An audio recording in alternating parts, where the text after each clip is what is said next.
The rule of tentative conclusions. A popular misconception about science is that it proves things true. But scientific conclusions are always tentative and open to change with new evidence. Each study is a piece of a larger picture that becomes more clear as we put the pieces together. But because there's always more to learn and more pieces of the puzzle yet to be discovered, science doesn't provide absolute certainty. Instead, uncertainty is reduced as evidence accumulates. There's always a chance we're wrong, so we have to leave ourselves open to changing our minds with new evidence. That said, not all scientific conclusions are equally tentative.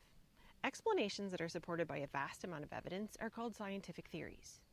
Because the evidence for many theories is so overwhelming and from many different independent lines of research, they're very unlikely to be overturned, although they might be modified to account for new evidence. Importantly, this doesn't mean that scientific knowledge is untrustworthy. Quite the opposite. Scientists have the humility to recognize that they could be wrong and are open to changing their minds with evidence. If scientific ideas were set in stone, knowledge wouldn't progress. Part of critical thinking is learning to be comfortable with ambiguity and uncertainty. Evidence matters, and the more and better our evidence, the more justified we are in accepting a claim. But knowledge isn't black or white. It's a spectrum with lots of shades of gray. And since we can never reach 100% certainty, we should avoid overconfidence. Our goal is to proportionally accept claims based on the available evidence and be open to revising our beliefs as new information emerges.